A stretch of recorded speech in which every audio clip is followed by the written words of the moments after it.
NCTV45, The Train, anytime on your time. This program was provided through funding from Cedars Restaurant in Newcastle, Pennsylvania. A special thanks to Cedars, featuring Middle Eastern, Italian, and American cuisine. Screen Printing Newcastle is the place to go for signs, shirts, hats, vinyl lettering, embroidery, magnets, vehicle lettering, banners, window decals, and they can put your design on many items. They have decals for vehicles and signs for all your advertising needs. Great selection of sizes and styles of regular or glitter t-shirts. R&A can iron on a logo while you wait and can do any school logo. R&A Screen Printing, 1217 Moravia Street, Newcastle, open Monday through Friday, 9 to 4. Call 724-652-2240. Today's program was furnished by a grant from the Beanery Depot and Deli, featuring coffee, made-to-order subs, and snacks. The Beanery Depot and Deli in Mahoningtown.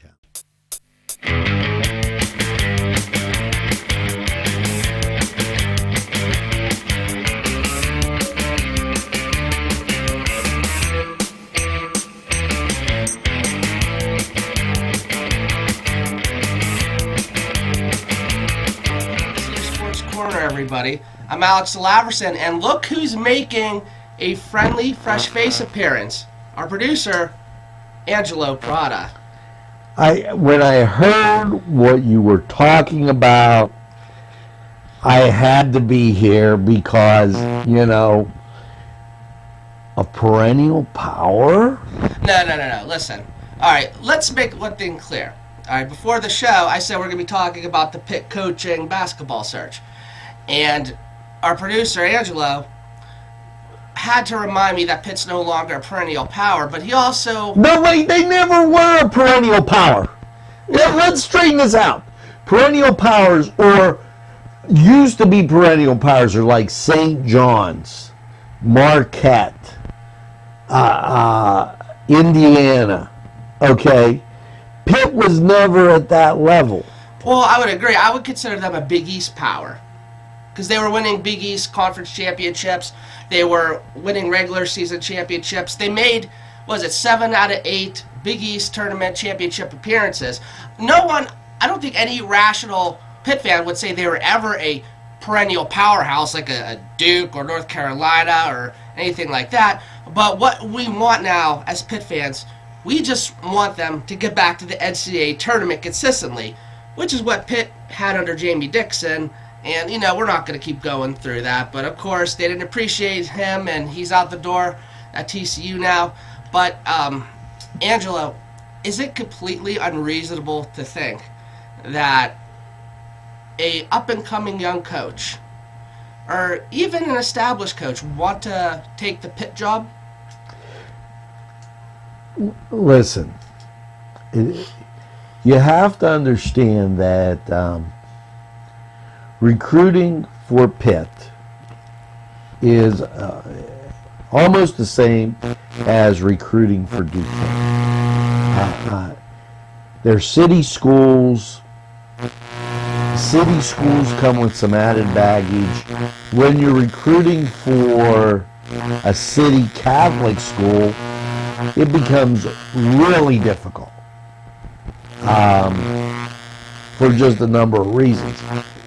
So I don't see, given the field of competition, what you're saying is Pitt's going to have to ascend to beating North Carolina, Syracuse, Notre Dame, Virginia Tech, not to mention North Carolina State. Virginia Cavaliers. No, Virginia Tech is pretty doggone good. Well, also Virginia Cavaliers, they were the number 1 seed. They lost the number 16 seed. Yeah, but it's the, well, you know. Oh, my goodness. Listen. Listen, every squirrel finds an acorn sometime. Well, don't you think that might have been more of, like, the fluke would have been them losing to the number 16 seed. I think it's hard to say a whole season worth of games is a fluke. But listen, we're not talking about Virginia Cavaliers. what you're saying is Pitt cannot expect to be in the top tier of those teams you just mentioned, the ACC. But they consistently would beat Syracuse. Same thing with Notre Dame. You know, they can. I'm not saying they could be North Carolina or Duke, but they could be in the top half of that. They can, especially since they would beat up on schools. Nobody realizes Jamie Dixon was a specialist in beating nobody. You realize he played Westminster. He would pad his schedule. Don't tell me about getting 20 wins when the first half of the season your toughest game is Duquesne. It's not like he never beat a good opponent before. He would beat Duke before. He would. Oh, this is the Paterno syndrome. Excuse me. This is where you start out the season. You play Buffalo, Lower Buffalo, Eastern Buffalo, and then you come up and play Florida State, and you get a win, and everybody's happy, and you take a bye week. Well, I'm saying that they can beat those schools. I'm not saying that they're going to... I'm not saying out of every 10 times they play them, they're going to beat them 9 times. Listen, I agree. You know, Pitt would pad their schedule. You know what I mean? With cupcake schools. Okay? What I'm trying to... We're getting off topic here. See, you always do this to me. You get me frustrated, then you get me off topic. What I'm trying to tell you, Ange, and the point of this whole episode, and this is going to go into 3 segments, I'm sure, is... I want to talk about the next Pitt basketball coach, and if this basketball coach could get Pitt into the tournament again, like he used to. I think that's not unreasonable. He already has a new sponsor. And who's that? The Dove Mattress Company. The Dove Mattress Company. Yeah, because their schedule is known to have been softer than a Dove mattress. So it just follows it, you know. Well, it's going to take ACC tournament wins to do that, and Pitt didn't win any any ACC conference games last year. But listen, we're going to have to take a break here, and we're going to talk about this the rest of the show because I got a lot to say. But for right now, let's have a word from our sponsors. Hey, Angelo Parada here for Croakers, Kegs, and Corks. And if that's not a mouthful, nothing is. But when you need a mouthful of that special brew, it's Croakers, Kegs, and Corks. You know, nothing tastes better than when you make it yourself. And I do some of that brew myself quite often. I like doing it. It's a great hobby, and it's something you can do. Croakers, Kegs, and Corks, located right in Union Township. Give them a try. This program furnished by the MAD Unit, Mobile Auto Detailing. See Michael Sad at themadunit.com. Funding provided by Main Street Clothiers and Tailors, Washington Street, Newcastle. Welcome back to the Cedars Sports Corner, everybody. Man, what a crazy first segment that was. But what we're going to be discussing this segment is what is going on in the Pitt coaching fiasco right now. So basically, for anyone who hasn't been following, Pitt right now is targeting Rhode Island head coach Dan Hurley, and Dan Hurley has done a remarkable job turning Rhode Island around. It took him a couple seasons to get there, but he's had a handful of winning seasons, got them into the tournament, and he's known as being the up and coming, like the next big thing. The next big thing. And now, Pitt is deciding that they want to pay to play with the big boys. Now, Pitt, as far as I can remember, would never really pay what they should to get the coach that they want. Not this time. Heather Lyke in the administration has offered Dan Hurley $3 million annually. That is outrageous for Pitt. And so what you're saying, it's likely he'll go to UConn. Well, you know what? Well, no, wait. UConn. Let's think about this here. UConn is right next to Rhode Island. He has people, friends up there. 800,000 is not enough to change and stake your whole being on something that's going to be totally different. If he goes to UConn and wins, then he gets even more money by not going to Pitt. Well, the thing is... So Pitt may not be it. Well, that's true. Listen, so, yeah, Dan Hurley has another offer from Connecticut, and, Connecticut can't pay the way that Pitt can pay. And, of course, Rhode Island's trying to keep Hurley, too. But, so by the end of the night, we should find out what Dan Hurley's decision is. Well, now, but you know what they say. What? If you go to Pitt and you don't win, you might as well quit. Because you're not going to be worth anything. But if you go to Connecticut and you get decent, there's that stepping stone. All right, in our third segment, we're going to talk about why I think Pitt is a better job than UConn. But let's stay on track here. So, Dan Hurley is either going to probably be a UConn tells Husky. me to stay on track. Like this was the train or something, Yeah, but this is like your game plan to frazzle me, get me off, But anyway, it's coming down for Hurley, UConn, Pitt, or does he stay at Rhode Island? Now, the other candidates for Pitt have been Thad Matta, Tom Crean, and yes, Sean Miller. Thad Matta, the former Ohio State coach who was successful there, really successful there, was obviously out last season because of health issues, and I guess that's the reason why he is not Pitt's top choice, but Hurley is. So Thad Matta he had a back injury, a back surgery that was botched, and he has some major health problems, and there was, issues. Can he consistently coach, with those injuries? You got to look at where the person comes from. When you're making a coaching move, you have to, are the environments similar?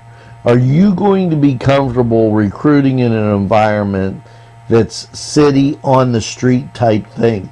Ohio State is not a city on the street. They have a campus. Columbus. Okay. Is a city. That's their campus.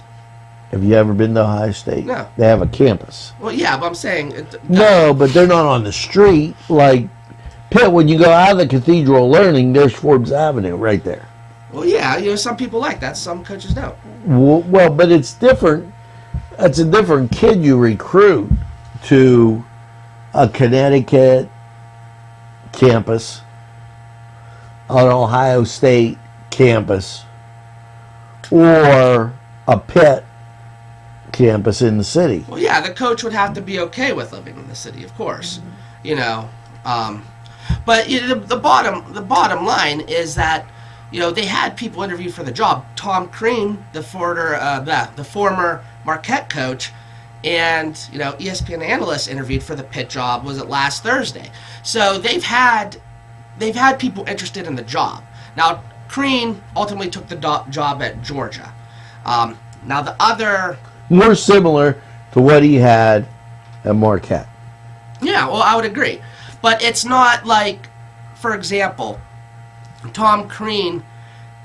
He would not have interviewed at Pitt at all. At least there was some interest. People will go outside their comfort zone for two reasons: if they can get paid well and if they can win. Sean Miller now, who 2 years ago had no interest in the Pitt job, even made a public announcement saying that he would not leave Arizona, is now in the fold, but that's because of the FBI scandal. Yeah. So the names have been changed to protect the innocent. Yeah. So I think now Pitt's kind of in a situation where I think they would prefer Sean Miller over Hurley, but it's kind of like, is Miller too risky to take now with all this FBI investigation stuff going on? Well, Hurley sounds like something you do after you've had a real bad night. Yeah. And you're gonna hurl. Right. You know, so I don't see Hurley going to Pitt. I think Pitt's going to be the odd man out. I think so too, and I think it's more the fact that Hurley likes the UConn brand. You know, the question, and we're going to get into this in our final segment, is could he win more at Pitt compared to UConn, and what's a better job? And in the last segment, we're going to discuss the difference between a better program and a better job. But, well, you know what he really wants. What does he want? He really wants them to put Pitt Stadium back so that there's a big football stadium, makes it easier to recruit basketball players when you have a football program. We'll be right back after this. You had to. Today's programming is brought to you by NCTV45 and NC Radio 450, Newcastle's community television station. This program furnished by Sporting Goods, 23 East Washington Street, Newcastle. Call 724-658-2535. These fine businesses provided funding for this program. Gatherings, Town and Country, and On Target. Welcome back. Now, I have to add something to your man Hurley. He did say that if he went to Pitt, first thing he was going to do was get a right guard. You know, you have one guard, you need a right guard. You know why? Why? Because they were really smelly last year, and he figured some deodorant would help them. Right. That was a joke. Boy, he walked right into that. Boy, you know what? Yeah. I love when Duquesne fans can beat up on these Pitt guys. Well, it wasn't like that before, but, you know, thanks to the Kevin Stallings era, that's definitely, you know, where we're at right now as Pitt fans. But listen, this segment, I want to talk to you about why I think the Pitt job is better than the UConn job. Now, a better job doesn't mean a better program. Obviously, UConn has historically obviously been a better program. You know, tournament wins, Final Fours, championships. Pitt does not have that. But job, a better job compared to a program, to me, means better pay. Can you win more? Expectations, pressure, comfortability, things like that. Dan Hurley would not have pressure at Pitt, especially since Pitt was terrible these last 2 years. Went 0-19 in the ACC. This is why they're bringing him in. He sure will have pressure. He comes in and he loses to, I don't even know if they play Pitt, if they play West Virginia or Penn State anymore, not to mention Duquesne and Robert Morris. If he goes 0 for 4 in the backyard. Well, yeah, but imagine if he did that at UConn. Look who his predecessors were. But wait, at UConn he has a much better backyard. His backyard at UConn is Providence. The Friars are a notable team. His backyard is BC, UMass. So you're saying the schedule would be easier? Oh, you know what? I mean, if he goes to Pitt... Well, imagine if he loses to those schools with an easy schedule. What I'm saying is, even if Hurley doesn't win as big at Pitt, it wouldn't be nearly the same thing as if he was to do that at UConn. They would force him out immediately. They'd force him out after a couple of years. Hurley, all he has to do is make the NIT now. All he has to do is just go 500.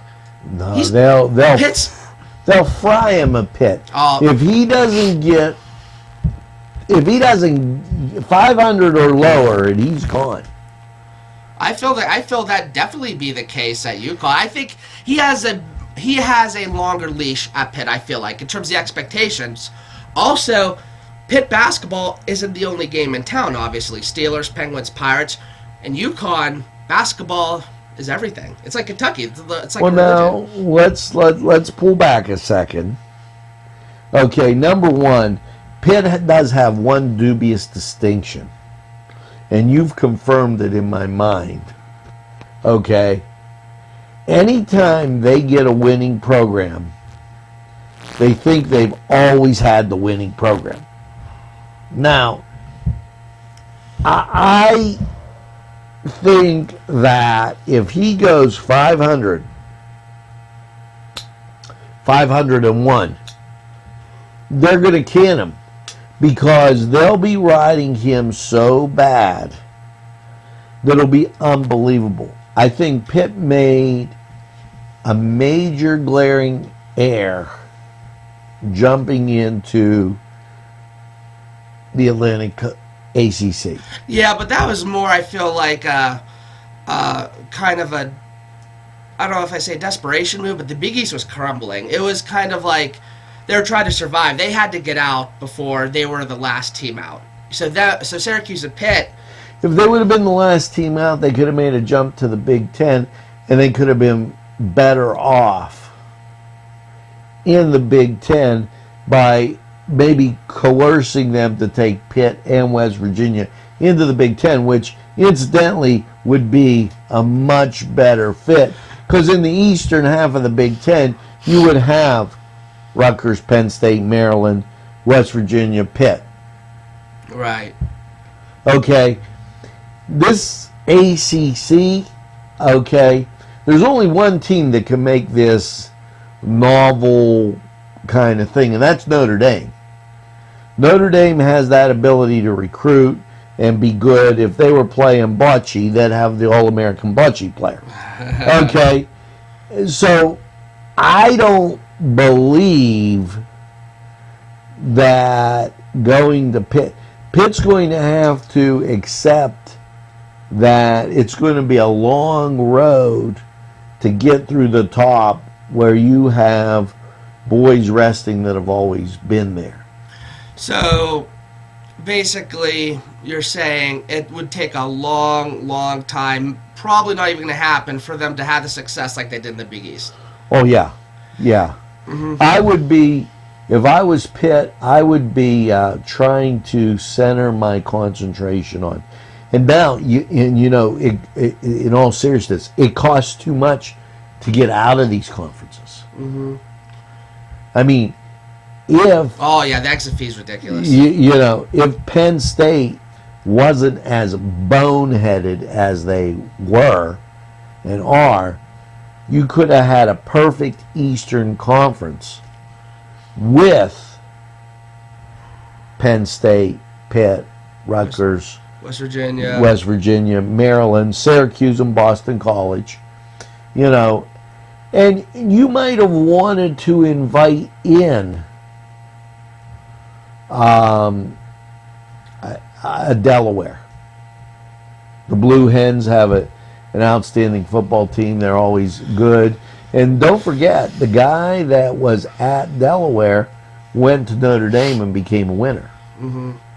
Right. Okay, now he came up through the lines. So he was a winner in the Big East and became a winner in the ACC. Where Pitt doesn't have... They were chopping off a guy's head because he had 20 wins. Okay, I would have been chopping off his head by saying, well, you don't play the schools you're playing early. Right. But I guess that's going to have to be it for us. I guess so, but we got to wrap the show up here. But my final thought would be is that Pitt fans, you should be happy that at least Pitt's trying to play with the big boys and ponying up the dough. Angela, what's your final thought? Let's go Duquesne. Let's go Duquesne. All right, everyone. You all enjoy the rest of your week.